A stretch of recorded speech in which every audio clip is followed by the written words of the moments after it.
ঢাকা বিশ্ববিদ্যালয়ের বিভিন্ন দেয়ালে অঙ্কিত জুলাই গ্রাফিতি সংরক্ষণে পুনর্লিখন কার্যক্রম শুরু করেছে বিশ্ববিদ্যালয় প্রশাসন। উপাচার্যের বাসভবনের সামনে থেকেই শুরু হয়েছে এই কার্যক্রম। সেখানে আছেন সহকর্মী রায়হান কবির, আমরা চলে যাচ্ছি তার কাছে।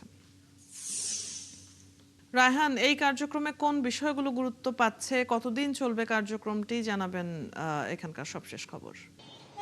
অদিতি, জুলাই আগস্ট যে গণঅভ্যুত্থানটি হয়েছিল এরপর থেকেই দেয়াল লিখন যে দেয়াল লিখন বা গ্রাফিতিগুলো ক্যাম্পাসে ছিল এগুলো এর আগেও একবার রিনোভেট করা হয়েছিল। এরপর দীর্ঘ একটা সময় সেগুলো অনেকটাই অবহেলিত ছিল এবং আজকে শনিবার বেলা 11টা থেকে শুরু হয় যে পুনর্লিখন কার্যক্রম।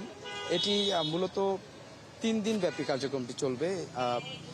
বিশ্ববিদ্যালয় প্রশাসন এই দায়িত্বটি দিয়েছে চারুকলা অনুষদের যে ডিন রয়েছেন তাকে। তিনি উন্মুক্তভাবে এটিকে দিয়েছেন যে এই গ্রাফিতিগুলো পূর্বে করেছিল তারা যদি আসতে পারে, তারা অথবা চারুকলার যারা সদস্য রয়েছে যারা আগ্রহী তাদেরকে নিয়ে তিনি 3 দিন ব্যাপী এই কার্যক্রমটি চালাবেন। এই কার্যক্রমের মাধ্যমে সে সময়কার যে গ্রাফিতিগুলো, সেই সময়কার যে মেসেজগুলো রয়েছিল, বার্তাগুলো রয়েছিল, সেই বার্তাগুলোকেই তারা নতুন করে ফুটিয়ে তোলার চেষ্টা করবে। এর পাশাপাশি শুধুমাত্র ঢাকা বিশ্ববিদ্যালয় এলাকাতে যে সকল গ্রাফিতি রয়েছে সেগুলো নিয়ে তারা আগেও ছবি থেকে শুরু করে ভিডিও, বিভিন্ন রকম ডকুমেন্টারি তৈরি করেছিলেন এবং সেটিকে আবার তৈরি করার একটি কথা তারা জানিয়েছিলেন।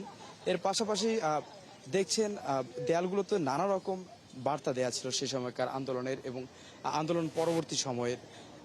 শিক্ষার্থীরা মনে করছেন বর্তমান যে দেশের প্রেক্ষাপট বা বর্তমান রাজনৈতিক যে অবস্থা রয়েছে সেটির সাথেও এই বার্তাগুলোর অনেকগুলোই মিল রয়েছে। আমরা একটু শিক্ষার্থীদের সঙ্গে কথা বলবো যারা এই গ্রাফিতিগুলো অঙ্কন করছে বা পুনর্লিখন করছে। আপনাদের সেই সময়কার যে বার্তাগুলো, সেই সময়ের বার্তাগুলো এখনকার প্রেক্ষাপটে কতটুকু আপনাদের কাছে যোগ মনে হচ্ছে বা এখনকার বাস্তবতার সঙ্গে যাচ্ছে বলে মনে করছেন? তখন জুলাই আন্দোলনের পরে আসলে সবাই অনেক স্বতঃস্ফূর্তভাবে এই গ্রাফিটিগুলো করেছিল। তখনকার মনোভাবটা যেটা ছিল, সংগ্রামী মনোভাব বা বিজয়ের উল্লাস, এগুলো কিন্তু লেখাগুলোর মধ্যে আমরা পাই। আর জুলাই বিপ্লবের সময় যেই কথাগুলো বেশি স্লোগান হিসেবে যেগুলো ব্যবহৃত হয়েছিল, ওগুলোই কিন্তু পরবর্তীতে গ্রাফিতিতে এসেছে। তো ওই চেতনাটা আসলে ধরে রাখার জন্যই আমরা এবারের গ্রাফিটি রিনোভেট করছি। অদিতি, আসলে যেমনটি শুনছিলেন শিক্ষার্থীরা যেরকম বলছিলেন, বিশ্ববিদ্যালয় প্রশাসনও ঠিক তেমনটি জানিয়েছেন। তারা আসলে এই চেতনাকে ধারণ করেই এগুলোকে পুনর্লিখন করবেন বলে জানিয়েছেন। এই ছিল ঢাকা বিশ্ববিদ্যালয় থেকে অদিতি।